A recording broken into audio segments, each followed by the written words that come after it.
A family of pro wrestlers led by a strict and overbearing father rise to fame in the early 1980s during the glory days of pro wrestling. Sound cool? Good, because I'm here to talk about the Iron Claw from 2023. Now, I was a massive fan of pro wrestling in the late 80s and into the early 90s. I mostly watched the WWF because it was such a huge, iconic thing back then, and nothing was cooler to me at the time. Most of my memories of the Von Erichs was Kerry Von Erich when he wrestled for the WWF as the Texas Tornado. I still have a soft spot for old wrestling, and I pretty much jumped off by the mid 90s. I never really thought about movies about wrestling working in a highbrow kind of way until I saw Darren Aronofsky direct The Wrestler in 2008. And it didn't just work, it was a legitimate masterpiece of a film, and I would give it an easy 10 out of 10. In fact, I'm feeling pretty inspired right now. I think maybe I'll review that soon. I really appreciated, how it showed the real and gritty side to pro wrestling. It's not all fame and glamour, and a lot of lives have been cut tragically short in that industry. It's something that only longtime wrestling fans know about. These guys give everything they have. They are like a different breed of rock stars, really. Constantly out on the road and wear and tear on their bodies, and in the 80s, of course, there was a lot of substance abuse. And even in an industry rife with tragedy, the story of the Von Erich family was as tragic as it gets. So much that the term the Von Erich curse was even coined. The Von Erichs were led by the father, Fritz Von Erich, who was a fairly popular wrestler in the 1960s. He popularized the ring move known as the Iron Claw, which he would later pass on to his boys. He even went by the nickname of the Iron Claw when he wrestled in Japan. So there were 5 of his boys that would follow in their dad's footsteps, but the movie only includes the main 4 in order to, keep the runtime reasonable. At least that's what I've read.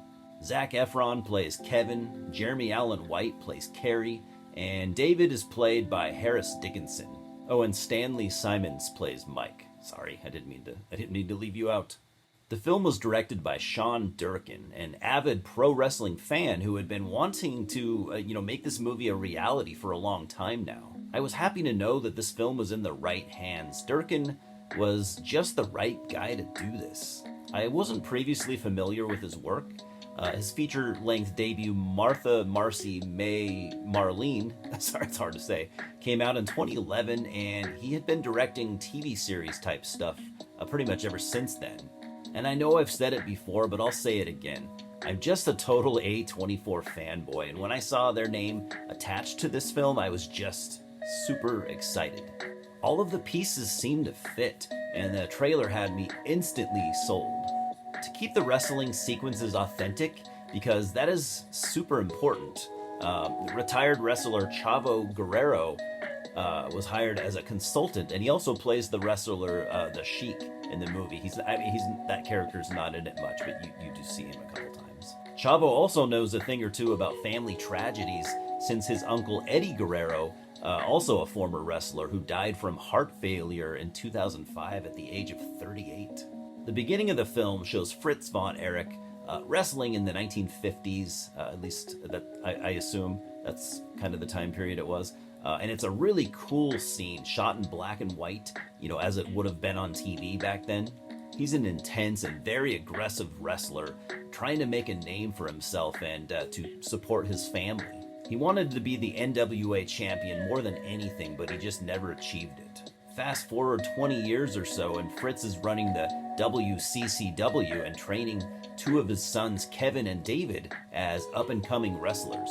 And since he never became NWA champion, it's important to him that one of his sons does. He loves his boys, you can see that, but he is way too hard on them, and the pressure definitely takes its toll, especially on Kevin.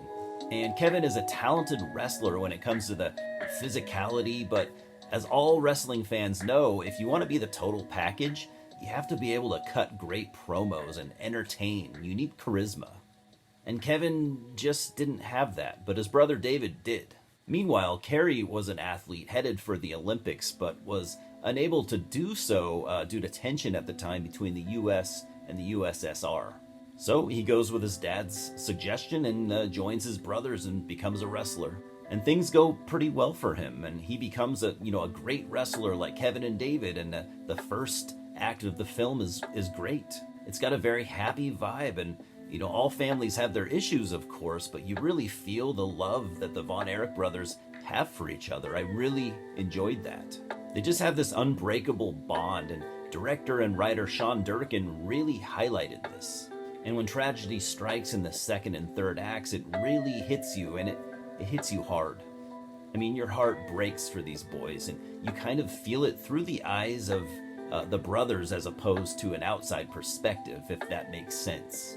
Now, I wanted to try and take a no-spoiler approach, but if you know anything about the history behind this film, well, that's going to be tough. Okay, I'll meet you somewhere in the middle. So David ends up dying suddenly due to intestinal bleeding, and this is the first major blow. Fritz doesn't allow the boys to be vulnerable or even cry at the funeral. Real men don't cry, he says. So instead of the sorrow being heavily dramatized like most films would do, Sean Durkin kind of makes you feel it through like a lens of numbness. I just can't imagine feeling this kind of pain and not letting yourself process it correctly. That level of trauma is already hard enough to deal with, and I can't imagine just having to push it back inside and basically just keeping it there, A sadder story would be hard to find, if you ask me. I really enjoyed the cast here. Everyone's portrayal of their character was pretty flawless. You really care for these people, at every one of them. But for me, the highlight by far was Zac Efron's portrayal of Kevin Von Erich. A genuinely amazing performance, probably my favorite of the entire year. I'm going to sound a little ridiculous here, but I've never seen a Zac Efron film. I've always just kind of avoided him. Well, he definitely won me over here, and I really hope that he does more serious type roles like this and, uses his acting chops, because he really is talented. He really makes you fall in love with Kevin Von Erich. He's soft-spoken, shy, and just has a huge heart. He loves his brothers more than anything in the world, and all he wants is just to be with them. You get to see him be not just a great brother, but also a great father. And I like to think that he raised his boys, with the compassion that he was never given. And I like to think he taught them that it's okay to be vulnerable. Another thing that I wondered about prior to seeing this was, what other wrestlers would we get to see? And I would have loved to, to have seen more, but that's not really a complaint. You do get to see a few, like the fabulous Freebirds and Bruiser Brody, Harley Race, and the Nature Boy himself, Ric Flair. Ric Flair is an absolute fucking legend, and I loved the promo scene. I can't imagine that being easy to replicate, and Aaron D. Eisenberg did a really good job. I think he gave it his all. So my conclusion is pretty simple.